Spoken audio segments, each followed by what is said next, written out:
আসসালামু আলাইকুম।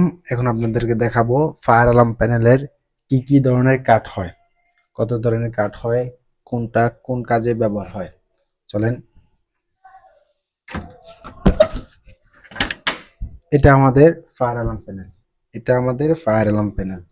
চলেন এখন দেখা যাক এটার ভিতরে যে কাঠগুলা আছে, এই কাঠগুলা কি কি কাজে ব্যবহার।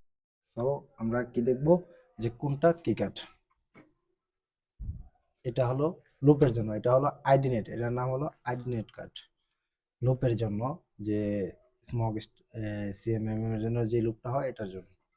সো তারপরে চলছেন, এটা হলো নেক কাট। এই কাটটার নাম হলো নেক কাট, এটি কিন্তু নেক কাট। এটা হবে স্টপ লাইট, অনলি স্টপ লাইটের জন্য এটি ব্যবহার করা হয় নেক কাট। দেখেন লুপ নাম্বার 4 এই যে আছে, এটা হলো স্টপ লাইটের 3 নম্বর লুপের। ওকে, তো আমরা এই কাটটির কথা বলতেছি। দ্বিতীয় নাম্বার যে কাটগুলো আছে, এটা হলো এমপ্লিফায়ার, এটা হলো কাট সিস্টেম না, এটা হলো এমপ্লিফায়ার। এটা হলো পাওয়ার সাপ্লাই, যত এসি ভোল্ট ডিসি ভোল্টের যে আছে, ব্যাটারি যে পাওয়ারগুলো আছে, এটাতে এটির ভিতরে সাপ্লাই হবে। এটা হলো স্পিকারের জন্য, এটা হলো এমপ্লিফায়ার। তারপরে এমপ্লিফায়ার স্পিকারের জন্য হলো স্পিকার। তাহলে আপনাদের সিস্টেম হলো তিনটা, একটা লোফ একটা স্টপ লাইট, একটা স্পিকার।